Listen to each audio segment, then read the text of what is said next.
ಕರುನಾಡ ಲೋಕ ಅಖಾಡಕ್ಕೆ ಚುನಾವಣಾ ಚಾಣಕ್ಯನ ಎಂಟ್ರಿ ಆಗ್ತಾ ಇದೆ. ಇವತ್ತು ರಾತ್ರಿ ಬೆಂಗಳೂರಿಗೆ ಅಮಿತ್ ಶಾ ಬಂದಿಳಿಯಲಿದ್ದಾರೆ. ನಾಳೆ ಡಿಕೆ ಬ್ರದರ್ಸ್ ಕೋಟೆಯಲ್ಲಿ ಅಮಿತ್ ಶಾ ಮತ ಬೇಟೆಗೆ ಮುಂದಾಗ್ತಾ ಇದ್ದಾರೆ. ಬಿಜೆಪಿ ಅಭ್ಯರ್ಥಿ ಡಾಕ್ಟರ್ ಮಂಜುನಾಥ್ ಪರ ಅಮಿತ್ ಶಾ ರೋಡ್ ಶೋ ನಡೆಸ್ತಾ ಇದ್ದಾರೆ. ಮೈತ್ರಿ ನಾಯಕರ ಜೊತೆ ಚನ್ನಪಟ್ಟಣದಲ್ಲಿ ಅಮಿತ್ ಶಾ ಭರ್ಜರಿ ಪ್ರಚಾರಕ್ಕೆ ಮುಂದಾಗ್ತಾ ಇದ್ದಾರೆ. ಅದರ ಜೊತೆಗೆ ಮೊದಲ ಪ್ರವಾಸದಲ್ಲೇ 10 ಲೋಕಸಭಾ ಕ್ಷೇತ್ರಗಳ ಟಾರ್ಗೆಟ್ ಇಟ್ಕೊಂಡಿದ್ದಾರೆ ಅಮಿತ್ ಶಾ. ಇವತ್ತು ರಾತ್ರಿ ಬೆಂಗಳೂರಿಗೆ ಆಗಮಿಸ್ತಾರೆ. ಅದಾದ ನಂತರ 10 ಕ್ಷೇತ್ರಗಳ ಟಾರ್ಗೆಟ್ ಇಟ್ಕೊಂಡಿದ್ದಾರೆ. ಡೀಟೇಲ್ಸ್ ಕೊಡ್ತಾರೆ ಗಣಪತಿ, ಲೈವ್ನಲ್ಲಿ ಜಾಯ್ನ್ ಆಗ್ತಾ ಇದ್ದಾರೆ.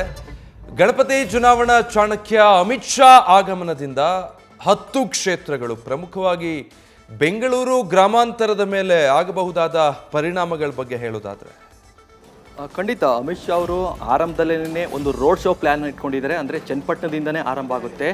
ಕಾರಣ ಇಷ್ಟೇ, ಅಮಿತ್ ಶಾ ಅವರು ಈಗಾಗಲೇ ಫೋಕಸ್ ಮಾಡಿರುವಂತಹ ಹಳೆ ಮೈಸೂರು ಭಾಗದ 10 ಲೋಕಸಭಾ ಕ್ಷೇತ್ರವನ್ನು ಕಣ್ಣಿಟ್ಟಿರುವಂಥದ್ದು. ಇಲ್ಲಿ ಪ್ರಮುಖವಾಗಿ ಗಮನಿಸಬೇಕಾಗಿರುವಂಥದ್ದು, ಈ 10 ಕ್ಷೇತ್ರದಲ್ಲೂ ಕೂಡ ಹಲವಾರು ಸಮಸ್ಯೆಗಳಿದೆ. ಬೆಳಿಗ್ಗೆಯಿಂದ ಆರಂಭವಾದಂತಹ ಅವರ ಪ್ರವಾಸ ನೇರವಾಗಿ ಸಾಯಂಕಾಲ ರೋಡ್ ಶೋ ಮೂಲಕ ಎಂಡ್ ಆಗುತ್ತೆ. ಇಲ್ಲಿ ಈ ಹಲವಾರು ಸಮಸ್ಯೆಗಳಂತಂದರೆ, ಒಂದು ಅಸಮಾಧಾನಿತರದಿರ್ಬೋದು, ಹಾಗೆ ಬೂತ್ ಮಟ್ಟದ ಕಾರ್ಯಕರ್ತರನ್ನು ಒಗ್ಗೂಡಿಸುವಂಥದ್ದಿರ್ಬೋದು, ಹಾಗೆ ಒಂದು ಸಮಾವೇಶ ಇರ್ಬೋದು, ಹೀಗೆ ಒಂದಷ್ಟು ಕ್ಯಾಂಪೇನ್ ಇರ್ಬೋದು. ಈ ಎಲ್ಲ ವಿಚಾರವಾಗಿ ಅಮಿತ್ ಶಾ ಅವರು ಈ 10 ಜಿಲ್ಲೆಯ ಸ್ಥಳೀಯ ನಾಯಕರ ಜೊತೆಗೆ ಚರ್ಚೆಗಳನ್ನು ಮಾಡ್ತಾರೆ. ಆರಂಭದಲ್ಲಿ ಬೆಳಿಗ್ಗೆ ಒಂದು ಬ್ರೇಕ್ಫಾಸ್ಟ್ ಮೀಟಿಂಗ್ ಮಾಡ್ತಾರೆ. ಅಂದರೆ ಮೈತ್ರಿ ನಾಯಕರು, ಅಲ್ಲಿ JDS ನಾಯಕರು ಕೂಡ ಇರ್ತಾರೆ, BJP ನಾಯಕರು ಕೂಡ ಇರ್ತಾರೆ.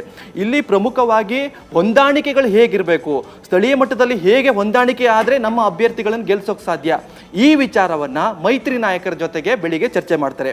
ಅದಾದ ಬಳಿಕ ಒಂದಷ್ಟು ಅಸಮಾಧಾನಿತರ ಜಿಲ್ಲೆಯನ್ನು ನಾವು ಗಮನಿಸ್ಬೋದು. ದಾವಣಗೆರೆ ಜಿಲ್ಲೆಯಲ್ಲಿ ರೇಣುಕಾಚಾರ್ಯ, ತುಮಕೂರಲ್ಲಿ ಮಾಧುಸ್ವಾಮಿ, ಬೆಂಗಳೂರು ಉತ್ತರ ಕ್ಷೇತ್ರದಲ್ಲಿ ಸದಾನಂದ ಗೌಡರು, ಅದೇ ರೀತಿಯಾಗಿ ಮಂಡ್ಯ ಕ್ಷೇತ್ರದಲ್ಲಿ ನಾರಾಯಣ್ ಗೌಡ್ರು ಇರ್ಬೋದು, ಹಾಗೆ ಈಗಾಗಲೇ ಸಂಸದೆ ಸುಮಲತಾ ಅವರು ಇರ್ಬೋದು. ಇವರನ್ನ ಒಗ್ಗೂಡಿಸಿ ಏನು ಅಸಮಾಧಾನ ಇದೆ ಅದಕ್ಕೇನು ಪರಿಹಾರವನ್ನು ಸೂಚಿಸಬೇಕು, ಈ ನಿಟ್ಟಿನಲ್ಲಿ ಅಮಿತ್ ಶಾ ಅವರು ಒಂದಷ್ಟು ಸೂಚನೆಯನ್ನ, ಸಲಹೆಗಳನ್ನ, ಜೊತೆಗೆ ಅಭ್ಯರ್ಥಿಯ ಗೆಲುವಿಗಾಗಿ ಏನು ಮಾಡಬೇಕು ಅಂತ ಒಂದಷ್ಟು ನಿರ್ದಿಷ್ಟವಾದ ಕಾರಣಗಳನ್ನ ಈ ಸಭೆಯಲ್ಲಿ ಚರ್ಚೆ ಮಾಡ್ತಾರೆ.